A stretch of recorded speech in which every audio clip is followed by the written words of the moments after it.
Greetings, dear world. Happy New Year.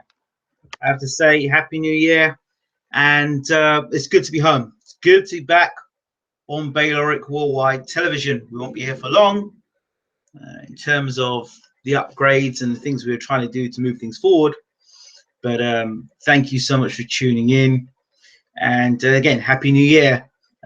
Please do, before I go any further, hit that subscribe button, like, and leave your comments. We want to hear about what's going on, what you think of the content that's been coming through recently, our sports, our news, our cultural events. Let us know what you think. So as I said, it's the new year. Got to start on a sad note. I will start with the Miami shooting.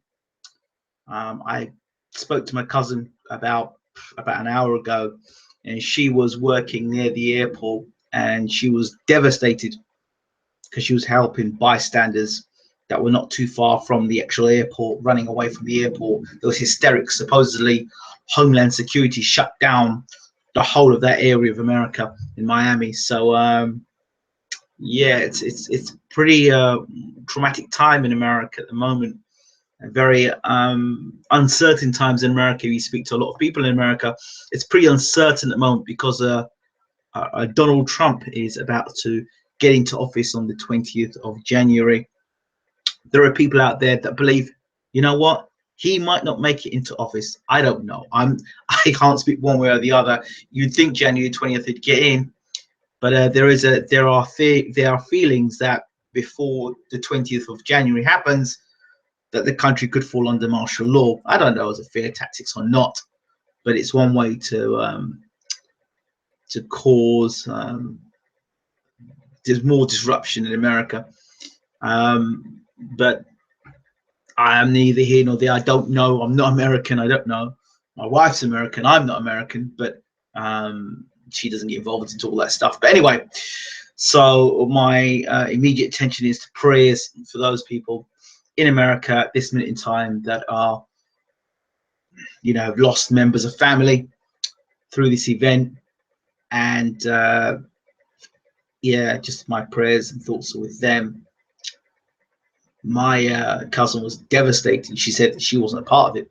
She was working nearby, but she left the airport, left the area near the airport, because she was just so stunned at what was going on. So she was just happy to help where she could, but what do you do?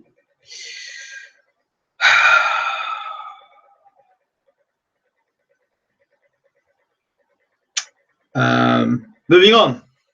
So we've talked a little bit about the American situation with the Miami airport shooting and people dying and Homeland Security shutting the area down. Okay, let's move on. News. The BlackBerry is making a return. Got a new BlackBerry out with the old keys. BlackBerry, when it first came out, was the business people used to think, and then as further they upgraded, the more trouble they seemed to cause. So I just stuck with my HTC phone. So BlackBerry have got a long way to go to regaining the trust of many many users. Don't know why I mentioned Samsung. Yeah, many users. Smartphone users, because they'll probably avoid BlackBerry like a plague, and that keyboard probably won't help. On the subject of smartphones, check out our world exclusive with the creator, the founder of VizRec, the facial recognition on a smartphone. So basically you'd be able to use your mobile phone, point it at the screen, and the person's face is on the screen. You'd be able to, the mobile phone will be able to identify the face of the person that you're looking at from the mobile phone, and then give you details about who that person is. And the person will, on one of the options that we're showing at the moment via Malky Pablo, the founder, he's given us exclusive footage where you can actually see where he's pushed the button on the mobile phone on the app, and then it shows the YouTube function, which is a new feature, the YouTube function. So it basically goes to the YouTube channel and anything that's about that person on YouTube. But I think it will probably connect to things like Wikipedia and stuff like that as well. So you basically get an outline. So you're watching a movie and you know, who's that person? I recognize them from somewhere. Well, he's a good actor. I want to follow him in the future. Or you just fancy the pants off somebody. You can just push the button on this smartphone. Bang, there you go. You're in. And you get to see who that person is. So it's pretty good. So if you want to check out more stuff about that, check it out on BaylorIC Worldwide Television. We're showing that exclusively at the moment. What else? What else I talk about? Yeah, we've got a lot of videos basically showing on BaylorIC at the moment. So check them out, and don't forget to check out actually our station. Even though our station is desperate in need of an upgrade, and is being upgraded as we speak. Check it out, www.BaylorICWorldwide.com. You'll see what we're showing at the moment. Some very interesting shows on there, and plus we've got shows on our channel we've had years ago. You can check out our travel show and all the other relationship show and food show and all the rest of it. Just check it out, www.BaylorICWorldwide.com. Right, moving on. Sports, soccer. It seems that Jermaine Defoe, my cousin, is going to be staying at Sunderland. According to David Moyes, he believes that Defoe doesn't need to be going anywhere. He needs to be helping Sunderland fight the relegation battle and ensure that they don't go down. Obviously, David Moyes, the former Man United manager, doesn't really want to be selling off his star striker and putting his own job in jeopardy. So I think survival and keeping your job is probably more important than Jermaine Defoe leaving Sunderland to go back to West Ham. Thing is, what you have a situation is if you have an unhappy player staying in the ranks that wants to go back to his, his former club, then that's going to make things difficult between Moyes and Defoe. But at the same time, Defoe also could say, you know what, I was in Canada and Toronto, Canada, and nobody gave a damn about me, so and this guy kind of brings me back to the UK. And truth and facts about boxing. Good to see you, my brother. How are you? Hope you're well. Happy New Year. Back about Defoe, we were talking about. Yes, the manager brought him back from obscurity because nobody in the Premiership wanted him, and now he's banging goals home left, right, and centre, and saving Sunderland basically. I think the whole loyalty thing there. I've brought you back from nobody knowing you, and then now you're scoring goals, and my trust was in you. You're going to pick up yourself now because you've got a bit of a profile again, and you're going to go back to West Ham. So there was even a talk about probably Robbie Savage was talking about the potential of Defoe going back to Tottenham. Well, going back to Tottenham as a suggestion as well. I don't know. After my Arsenal Wenger rant the other day about Arsene Wenger out, it so happens that I've even got more to rant about. Because guess what he says now, the clown? Arsene Wenger has turned around and said, I regret loaning out Wilshere to Bournemouth. You idiot. So you loan out a player, you've got a history at your club of injuries. Interesting.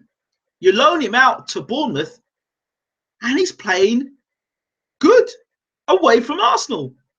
Like most players that when they leave Arsenal seem to play better when they're not at Arsenal. Like a curse playing at Arsenal at the moment. And then Alexis Sanchez. Did I not say it the other day about Alexis Sanchez? That the way Arsenal are, the mentality Arsenal have got at the moment, we only want to come fourth or come third. When you've got that sort of mentality, whether it be in football or cricket or basketball or rugby, you've got top players who come with an elite mentality that want to win everything, want to win every game. And they don't want to accept just second place or runner up or drawing when they know they should be winning and winning well. And the situation with Alexis Sanchez is he's a star player. Somebody, people talk to him as the Arsenal's answer to Messi, or the closest thing to Messi. And in the UK, people say that Sanchez is probably the closest thing to Lionel Messi when he's on top form. That being said, I now hear that there are bids coming in for Alexis Sanchez, and typical Arsenal will probably sell him off anyway to some other club. We know we are the academy now. We sell our best players off even when they are doing us are good for us. We sell them on to other clubs and then they go on and win championships. Arsene Wenger has to leave Arsenal. I just there's no justification for a man that accepts fourth place as a good year. This man has got no vision to see this club rise above fourth or third or second place.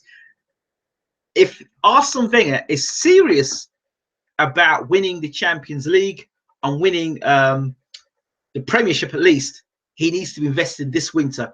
This winter, this particular, or this new year, this transfer market now has got to be the making or breaking of Arsene Wenger. And when you know what I mean, the making or breaking him, mainly the basically the moment that's going to define Arsene Wenger, because he really needs to now make some top signings, which he doesn't normally do during the winter transfer market. Make those solid investments in players that don't get injured and break down easily. Invest in some quality players, not guys that are playing fourth or fifth division football or some unheard of player. Forget that stuff. Get us some players that we know. Get them in. Maybe some English talent even. Get them in. Get them playing. Do you know what I mean? And add some more competition to the team. He needs to be doing that like now. But Arsene Wenger, we know he's going to mess around and mess around. I don't know. I don't know. I'm not sure. All this rubbish. And he doesn't want to invest in the winter transfer. And he'll wait until the summer to make his big signings. The man has to go. The man has to go like now. That should be the New Year's resolution for the Arsenal board. Get rid of Wenger. But anyway, let's move on. News. Boxing news. Sam Sheedy has secured himself a Commonwealth title fight in March against the Nigerian middleweight champion. They will be fighting in March at the Ponds Forge, I think it's Leisure Centre in Sheffield. This is via Dennis Hobson Promotions. They have Sam Sheedy, after losing the British title fight, close fight against British champion Tommy Langford, who was actually scheduled to fight Chris Eubank Jr., but Chris Eubank Jr. pulled out. I think Sheedy stepped in, if I'm correct. So Sheedy now is going to be fighting for the Commonwealth title in March. And Dennis Hobson is well known for getting fighters British Commonwealth title fights and then making them world champions. Did it with Stewie Hall. He was a Commonwealth champion, went on and became world champion. He's done it with Clinton Woods.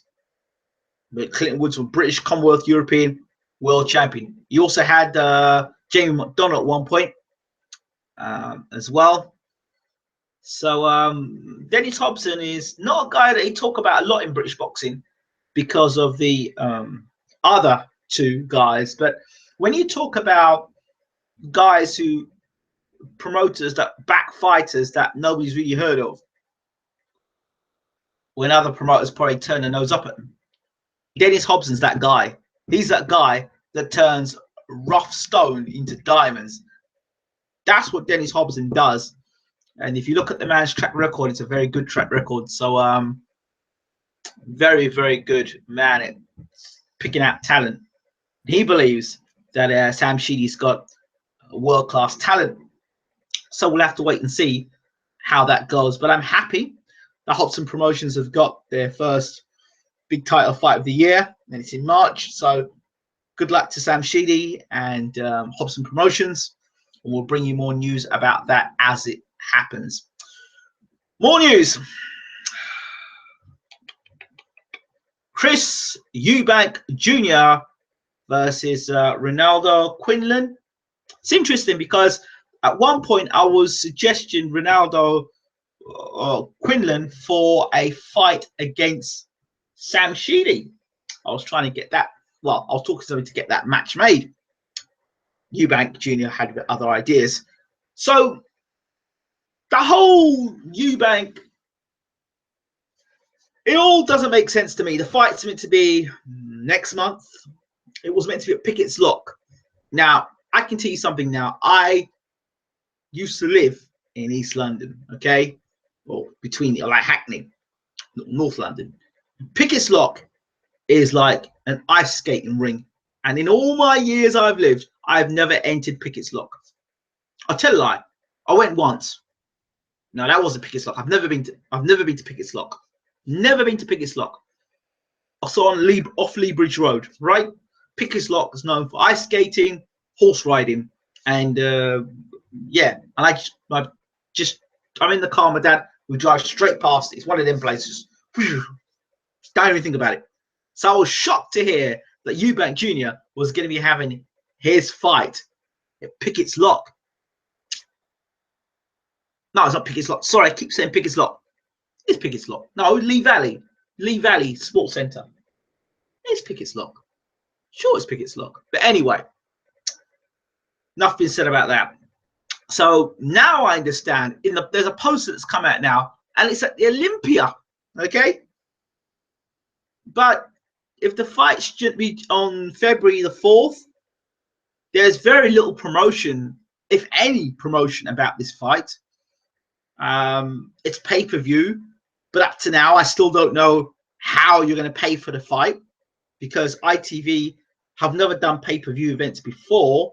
So for them to do a pay-per-view event, it's going to cost a bit of money to get that whole technology sorted for them to do it. And who's going to pay ITV to do that? And how's that all going to work out? So how do you pay? You're going to pay by credit card? Are you going to go down your shop? And how's it going to all work out? And in the space of time? And how are you going to promote the fight in time? And Quinlan's coming from, I think, Australia. I mean, how's it all going to work out? The fight's on February the 4th. We're on January the 7th. By now, a press conference would have been done and dusted. Guys would have had a face-off. And you know the fight was on. From what I'm hearing, is the fight may be off. That would be of no surprise whatsoever. No surprise. And again, even more disturbing news. Chris Eubank Jr. saying that he doesn't need a trainer. Oh dear. Oh dear. It does make you wonder, if Chris Eubank Jr. is such a good fighter and he is all the talent in the world according to his father, well, okay, you don't want to work with the Hearns, you don't want to work with Frank Warren, you don't want to work with Hennessy, you don't want to work with anybody else in the UK, so you want to do it alone. So why don't you go to Al Heyman? What's going on with you? Why can't you and Al Heyman work together? Huh? I don't know why that wouldn't be the case. That would be the natural thing to do. If you're not going to get what you want in the UK, go to Al Heyman. Al Heyman pays well, doesn't he? So I just find it interesting that they wouldn't go to Al Heyman. Every other fighter has done it. James DeGale's gone, Lee Selby's gone, Carl Frampton's gone. The names go on. So I mean, why Eubank hasn't done that, again, I have no idea why he's not done that. It's never made any sense to me, but there you go. So the whole Eubank story makes no sense because, okay, so even if you decide we're not going to work with Box Nation, we're not going to work with Eddie Hearn, we're not going to work with Hennessy Sports, okay, so you've got Box Nation, you've got Sky Sports, you've got Channel 5, Spike. So you're going down the ITV route. Okay, Well done. So when you're going to fight, if you're going to try and fight Billy Joe Saunders, what now? Billy Joe Saunders is going to have to get out of contract with Frank Warren to fight you? Okay, right. So how are you going to make a Gennady Golovkin fight? Well, considering Tom Loeffler and Eddie Hearn have got very good relations, how's that going to work? Or are you going to negotiate that through somebody else? So some things don't make sense. Some things don't make sense whatsoever. So how that works, I don't know. But I'll tell you one thing. It was recently said that this whole Chris Eubank Jr. Senior setup would end up like a car crash. Well, at this point, it's not looking very good. Although it's been mentioned by Pox and Sports that there will be an announcement about the undercard of the IDV4 regarding the Eubank bill. So the fight's moved from Pickett's Lock to Olympia. There's a poster that's out that says the new era from father to son, something like that, with Eubank on it. Quinlan is not very happy. He doesn't believe he's had enough time to prepare for the fight, and it's not even so much time to prepare, more the case of the whole media thing. He doesn't think it's being promoted well enough, and he's the champion. So, hey, I don't know. As far as I'm concerned, the whole situation with Eubank looks a complete mess.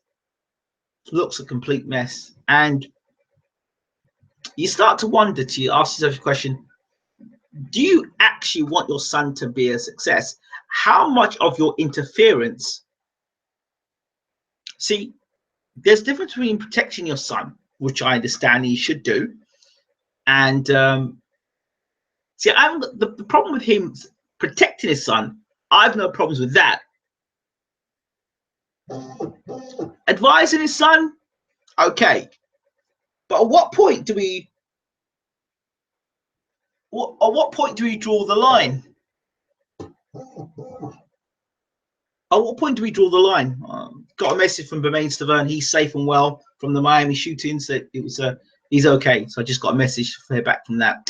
At what point do we find out? What point does it become a point where you're crossing over the boundary, going over the edge, where you become protective, but to the point where you're protecting your own ego, to the point where you want your son to be a success, but not to be as successful as you. So that says something else. Oh, I'm going to close off on this, but before I finish off, I want to talk about the pound for pound rankings. Somebody sent me something today, and they sent me the pound for pound rankings. So I thought I'd have a quick look at this. Let me just quickly. It was a Twitter message I received today for one of my good, loyal followers, who I think this is the pound for pound rating. I don't know if you can see that. Has that come up? Can you see that? Well, maybe you can't. Well, okay. The pound for pound rating, and this has come out. I don't know. I'll tell you who. BoxRec pound for pound rating. Okay. So I'm gonna read actually the BoxRec pound for pound ratings. I'll start with Saul Alvarez, or Canelo Alvarez is 1, Pacquiao 2, Crawford 3, Lomachenko 4, Golovkin 5, Roman Gonzalez 6, Frampton 7, Thurman 8, Yamanaka 9, Doninites 10, Gilberto Ramirez 11, Danny Garcia 12, Andre Ward 13, Alexander Usyk 14, Kovalev 15, Vargas 16, and Charlo 17. All right, let me fix some things up here, because I'm not happy with this at all. Not happy with this at all. Let me just. Right, I am not happy about this. Okay, so they're saying on this that Canelo's the #1 pound-for-pound fighter in the world. Okay. Well, I wouldn't put Golovkin as #1, but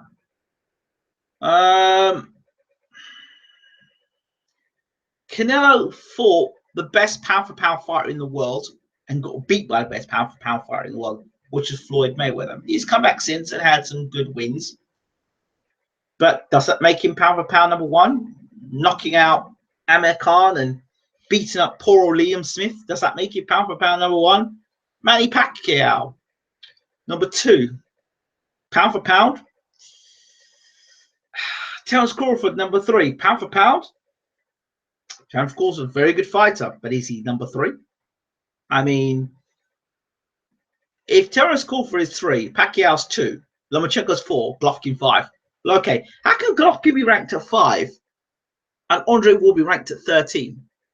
Yet Andre Ward's fought better opponents than Golovkin. He's probably fought more better opponents than Thurman. Thurman's not been in a unification bout. Crawford has been. Lomachenko, let me think. See, unification bouts, consistency. Kovalev 15th, no way. So I mean, the pound-for-pound ratings here, I don't know how they've marked it up. I don't know if they've done it because of longevity, the amount of fights they've had. In terms of Canelo Alvarez and Pacquiao, they've fought for a long time. They've got long records. I don't know how they've done that. But how would I like to see Thurman and Frampton 7 and 8? But I would like to see Danny Garcia and Ward ranked higher and Kovalev ranked higher. Charlo, no way. Well, he's lower. I don't know why they've got a 17 here. But I would have Andre Ward in the top 3. Definitely. Because he won a fight against another pound-for-pound fighter and a unification bout as that. I don't know. Lomachenko, good fighter. But I struggle to see why Golovkin's up. I can't see what Golovkin's done to be up there. He's got all the belts, but I still can't see why he's up that highly ranked. Like if he was in the top 10, I'd understand. But I don't know. They've kind of got this sort of back to front in some ways. Usyk, he's just won the WBO title. He's made a good first defense. Does that warrant him being in the world rankings? I mean, in terms of pound for pound, I don't know. There's a lot of names here, but I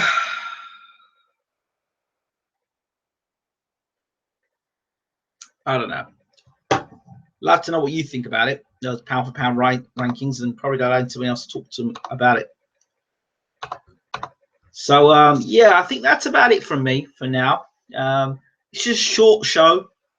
Just talk about the things that are going on in the world today. And yeah, I will no doubt update you with goings-ons and news and videos, and I'm working on a few things at the moment, so I will keep you updated. And as soon as we make the switch, I hope that you're here to make the switch with us. Just subscribe, like, comment. You know, there's something else I want to talk to you about before I finish. Something definitely up with YouTube. Their views, they are now reviewing the whole YouTube setup. I mentioned it in 2016 before I closed down my boxing channel and came back to BaylorIC Worldwide, the original channel, which is where it all started back in 2009. And YouTube are definitely now, they're going down a different route of looking at rating views, and you know, it's down to the comments now, the comment section, the amount of likes you get on a video. And what they're trying to do is reduce spam videos or videos that are not that good quality but get loads and loads and loads of views based on subscription. So they're not basing on how many subscribers you've got, they're now basing on basically how often or how long a person looks at your videos. So that's what's going on with YouTube. And like I said before, you need to have alternatives, and you know, you need to have alternatives for that. But I said it in 2016. If YouTube comes down crashing, there'll be a lot of people who will be stuck. So keep your eyes on YouTube. Right, I think that's it from me. Again, don't forget to rate, subscribe, leave your comments. Please leave your comments. I want to hear from you. And tell us what you'd like to see in 2017 with the upgrades and the rebranding and all the rest of it. Tell us what you'd like to see. And I've got to decide now how I'm going to do 2017, whether we're going to have maybe 2 or 3 live shows a week, whether we'll reduce it to 1 show a week, like a roundup show. I want to bring guests on the show, musicians and entertainers and all sorts of different people I want to bring in on the platform for 2017. We're going to do it big in 2017 and take you out on the road as well. So we're going to do it big in 2017. The people behind BaylorIC Worldwide TV want to see more. And I said in 2017, we're going to try and provide more and get out there more. So that's about it. There's much more to talk about. I'm going to get out of here because it's late. Thank you all for watching. I think you'll catch up with me in the morning, some of you in the UK. This has been Ingram Jones, and you've been watching BaylorIC Worldwide Television, Sports and News Update. Take care.